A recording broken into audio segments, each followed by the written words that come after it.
And I'm embarrassed to say that that particular doctor was myself. So I'm not saying that all men are bad. Yes, some men are bad. It's not women's job to fix our mistakes or even to point out our mistakes.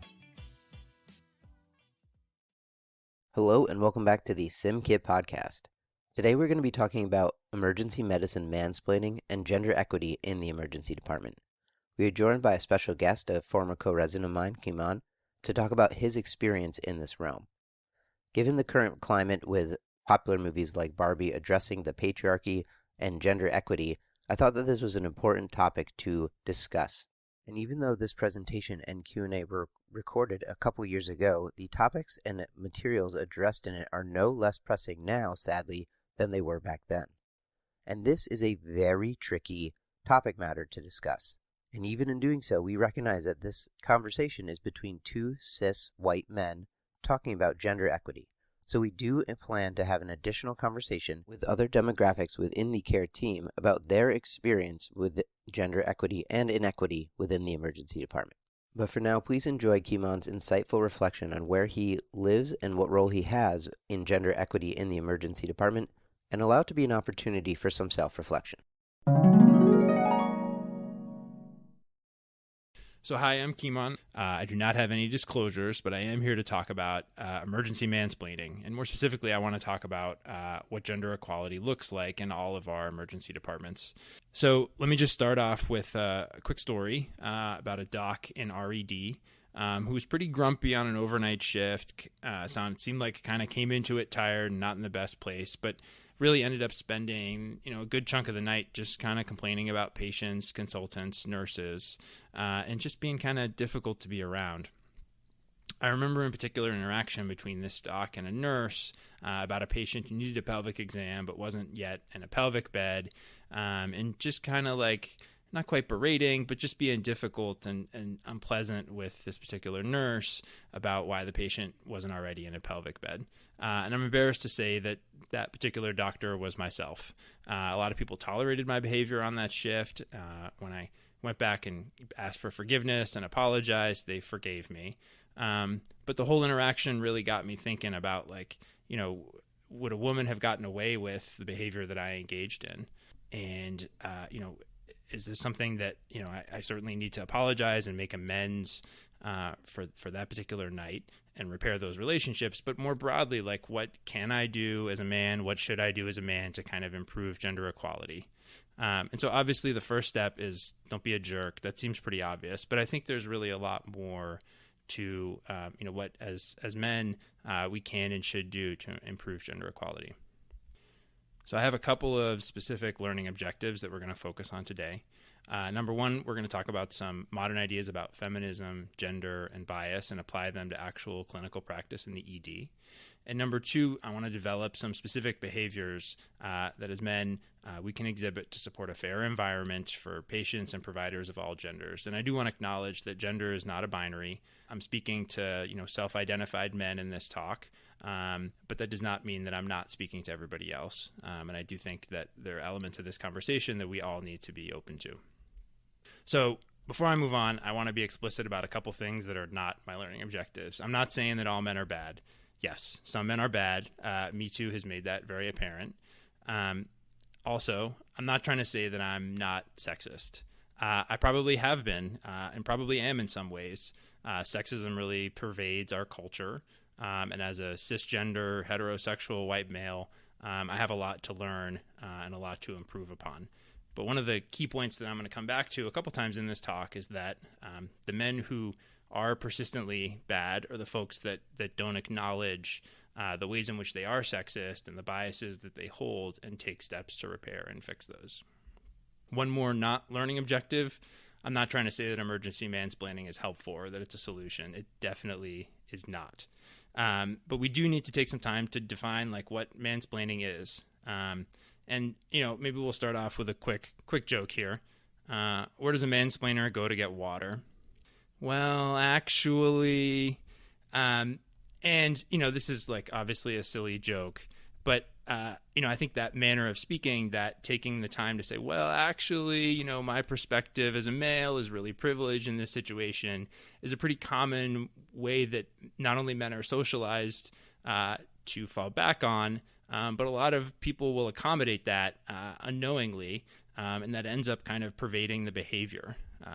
But more formally, I think mansplaining is any explanation in a patronizing manner, often by a man to a woman, and commonly about a topic relating to gender. So let's do a couple of examples here. So number one, this is a sketch from Saturday Night Live, a guy saying, "It must be so hard to be a woman." So classic, like offering a thought that's not particularly helpful and obvious to many people in the room in kind of a, self-righteous or patronizing way. And actually, Kim Goodwin put a great flowchart out on Twitter to kind of walk men through like how to tell if you're mansplaining. And so to just use the example from my introduction, the nurse I was working with asked me to explain, how important it was for the patient to be in a pelvic bed. Definitely not. Do I have more relevant experience about rooming patients and getting them in pelvic beds? No, definitely. She has more, so that was definitely mansplaining. I think we should also consider another example of this particular talk. Did any woman ask me to give this talk? No. Do I have more relevant experience about dealing with gender issues? No, probably not. I think most women have more because they've had kind of a lifetime of having to deal with gender issues, whereas my interest in these issues is relatively recent. But from a man's perspective, maybe I have about the same perspective. I don't know. Either way, I'm kind of in this yellow-orange high-risk mansplaining category. So I do want to acknowledge that I'm trying to mitigate as much as possible the mansplaininess of this particular talk. So why is mansplaining as a topic important to our work in the ED? I think we have to acknowledge that our work is pretty high risk for problematic gender dynamics, and I want to spell out a few reasons for that. So number one, our field is majority men. Certainly that's changing a little bit, but especially in academia and in leadership positions within emergency medicine, men are still the overwhelming majority. Number two, there are a lot of hierarchies in medicine in general, and that's a known risk factor for harassment across multiple fields. Number three, both patients and providers bring with us to the ED kind of traditional gender roles in a sense of what it looks like to be a care provider, as a doctor, as a nurse. And I think that can really complicate the interactions that we have when we bring these pre-existing expectations. And I think it's especially tricky in the ED because there's not as much kind of pomp and circumstance about introducing ourselves. So you may have a doctor putting an IV in, or you may have a nurse, making a decision or putting in an order and getting things started. And so that can create confusion when these traditional gender roles are not met. And then finally, everybody's stressed out in the ED, and I think that can lead to us regressing to, some ingrained biases about others, and can exhibit behaviors that, when we're a little more calm and in a better state of mind, we would be able to control. So, why does this matter to me personally as a guy? I think there's a couple of reasons. Number one, I care what my colleagues think of me. In the example that I gave earlier about that overnight shift, my grumpiness was accommodated, but that was really kind of embarrassing. And I probably would have been confronted if I was a woman, and I was really abusing my male privilege in that situation and making my ED more unpleasant. Number two, I care about my colleagues. My intern year was really not terrible. There are a lot of aspects to it that I enjoyed. And I realized, reflecting on that part of that was because I had this new concordance between the letters after my name and the sort of expectations that I had grown up with, that like as a guy, I should be in charge of things. I should be able to put in orders and do things. And it kind of gave me a sense for what it might feel like if I'd been constantly throughout my medical training been dealing with a discordance between the professional role that people expected me to play and the gender identity that I grew up with. So what makes changing all these things hard? So I'm going to introduce a couple of concepts that can help us understand that. So number one is this idea of toxic masculinity. And this is a sort of encoded set of attitudes that I think for men are ultimately rooted in insecurity, that can provide guidance to us in novel situations for how to act, but can be really problematic when they involve kind of a regression to macho behavior. Number two, I want to adapt a concept from Robin DiAngelo from a book about race called White Fragility to create this concept of male fragility. And to me, this is basically the idea that as men, we feel vulnerable about being told that we're sexist. And so when someone points out something that we do that's problematic, we end up being really defensive about it. And that defensiveness really stops us from learning from a mistake in a way that's super problematic and worsens the situation, even though it's perhaps rooted in some desire to not hurt others. And then finally, I think as men, we have to recognize that it is on us to really do the work to further gender equality. It's not women's job to fix our mistakes or even to point out our mistakes, because that ends up putting an additional burden on them. What can men do to promote gender equality? I'm going to split this into a couple of categories, kind of big picture stuff that can affect society as a whole or our profession as a whole, and then small picture stuff we can do on a day-to-day basis.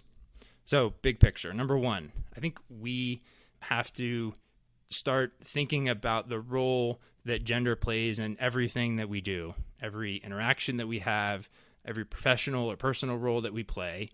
Because the truth is that many women, and especially gender nonconforming folks, have been thinking about this throughout their lives. It's something that's incredibly salient to every interaction that they have.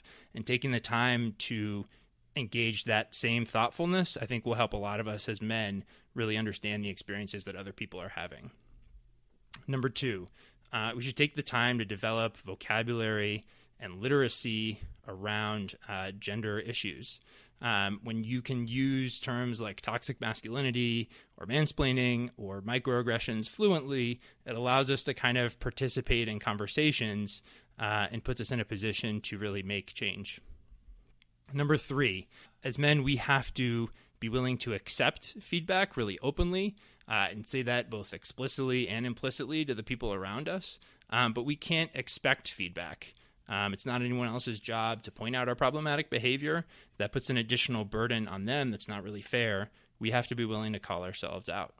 And then finally, in the political sphere, but also within our profession, we have to be advocates for gender equality and allies in that struggle. And even within our field, advocating for things like maternity leave or pay transparency can help everybody, but I think particularly can help people other than men move forward in our profession.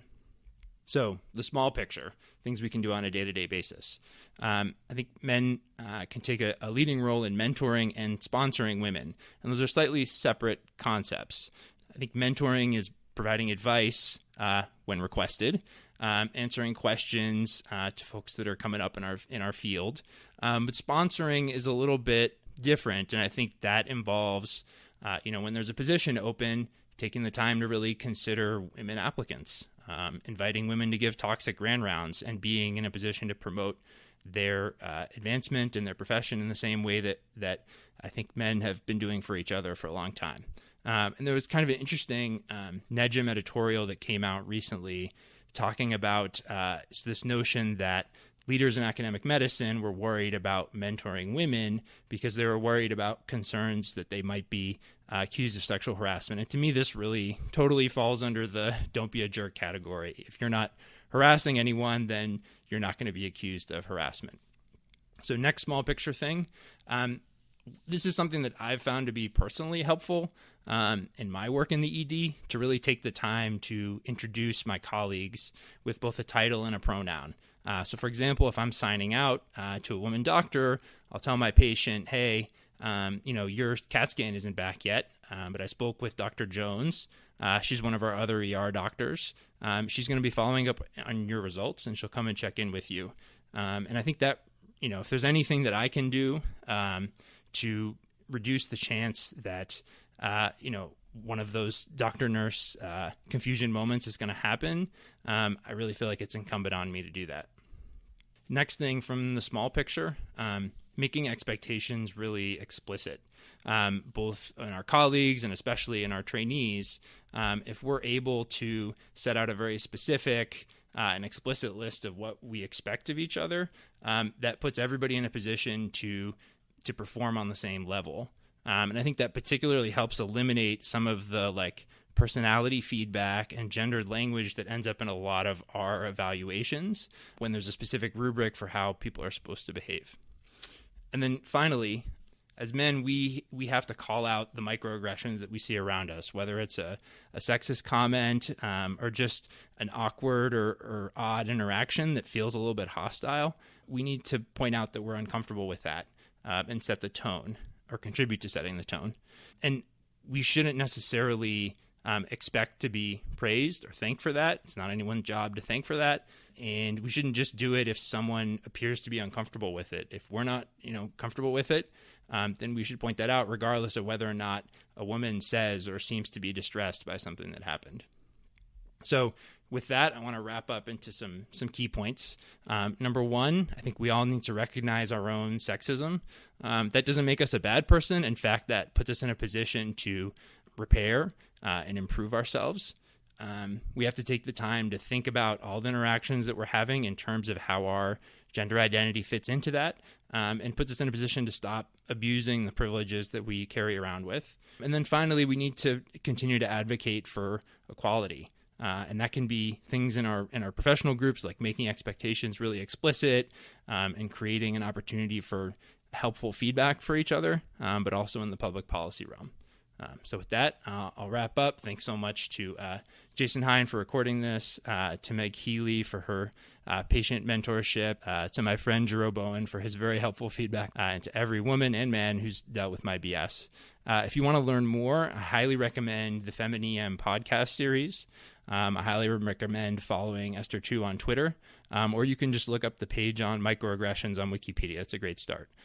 Please feel free to reach out with questions. I'm on Twitter. I'll be around. Thank you so much. All right, Kimon, thank you for recording that with us here and allowing us to kind of post your content. It's a really interesting and awesome topic for, first of all, kudos to taking that on as a man. I think when you sort of approach this or start thinking about doing this talk, how were you able to overcome the barrier of this maybe is just something for women to be presenting? How did you approach that mentally? Well, I guess, thanks so much, first of all. Yeah. Secondly, I think it's interesting that I feel like a lot of folks have given me kudos because I kind of feel like I don't deserve it. Like, it feels like a basic thing. And like if a woman were presenting this topic, she probably wouldn't necessarily get kudos for doing it as a woman. Right. So thank you, but it feels like a little bit unfair. It's like the standards are so low for us as men that to actually care about the topic. Yeah. But I think your question was kind of about like, how do I get over the hump of like this not being a topic for just women to present, that it's something that like men should talk about. And I think like for me, what was helpful was just like thinking about how does this topic actually affect me personally? Mm-hmm. How do gender dynamics stress me out or worry me? How do I wonder how they affect other people, and to just kind of be open about some of those uncertainties that I have, but also share some things that have been like personally helpful for me. Yeah, that makes sense. I think as I hear you talking about this, anytime where you have to develop self-criticism, it creates some discomfort. And as I was listening to you, I think that's strange for me. I think a lot of ER doctors like being uncomfortable. Like, mm-hmm. we are often either high-performing athletes, or we exercise to a level where we're uncomfortable. A critically ill patient that we don't understand, that doesn't make it's uncomfortable, but it has a different feel to it. And I think this discomfort comes because there's an internal critique, and part of that critique is your unknown unknowns are very challenging. We don't mm-hmm. know, as you're talking about this, we don't necessarily even know that we're committing these crimes, or committing mansplaining or other inequities that way. So mm-hmm. how would someone get over that discomfort and start to recognize where their unknowns lie? Well, I think you make a great point about like us being comfortable with uncertainty. And I think we're also comfortable with being wrong a lot of the time. We don't necessarily get the diagnosis right, but we at least get the disposition right. Yeah, sure. And so I think that's like a key asset that as men ER docs we can draw on. I think accepting the discomfort, accepting that we might be wrong, But if we feel like we're doing something wrong, just accepting that, recognizing it, not like judging ourselves for having done something wrong, but just taking the steps to change it in the future. To correct it. I'm not sure if that's a great answer to your question. No, I think it was good. I think for the very hard and challenging part of this for me is, where am I doing things incorrectly? And I think it's easier once you recognize them to fix them, right? Mm-hmm. But recognizing them is the problem. And I would love to be able to go around my department and speak to all of the women there, nurses and docs and everyone, and say, if I act sexist, please call me out on it. Mm-hmm. But that's probably unrealistic. So it might have or to come... awkward for them. Yes, true as well. It might have to come internally, or do you have any recommendations for people to start recognizing their first mistake? I think you can ask other men. Mm-hmm.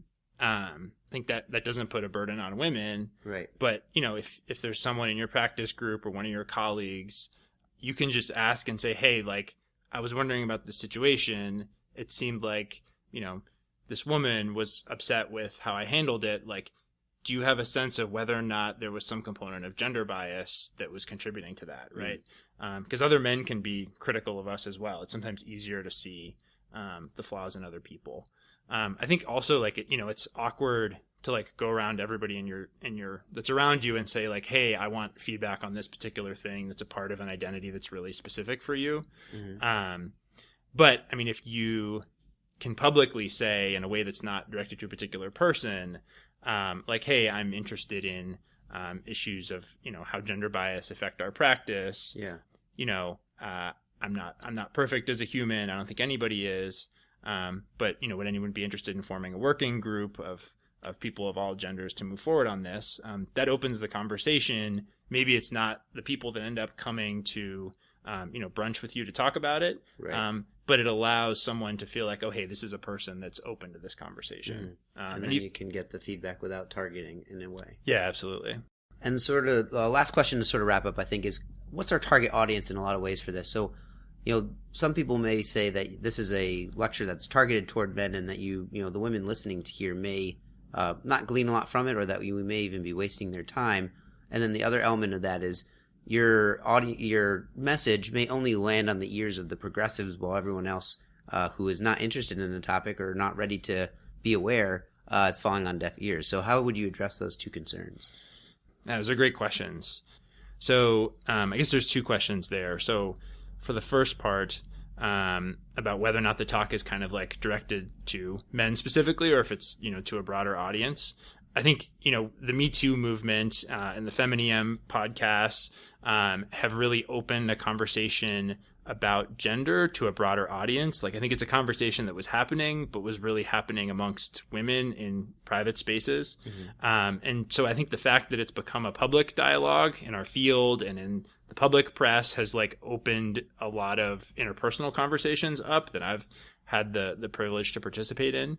And so I think, yes, the talk is like kind of about men and things that we can do, but having that conversation be an open one that also includes women is ultimately going to have benefits for everybody.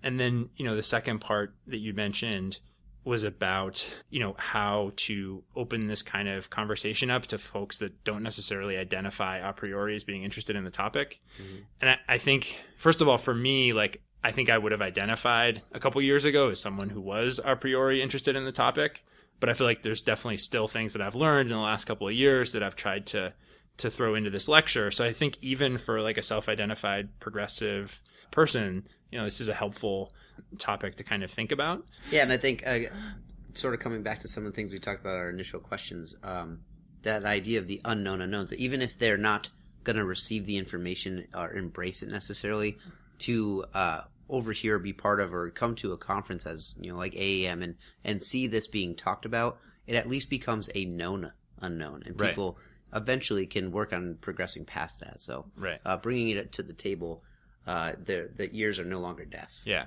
And it sets a tone that like there are men who care about this. Yeah. Yeah. And I think that's important. Yeah. Awesome, man. I appreciate the talk. Thanks for taking the time to record, and hope to have you on again. Yeah. Thanks for your time. Appreciate it. Thank you for taking the time to listen to our conversation on this super important topic. And again, look forward to having more conversations on the site on these same. And remember, in addition to this amazing free medical education, SimKit offers procedural training kits and rare procedures to help keep your skills sharp for when you need to perform. Check out the link at the bottom for more.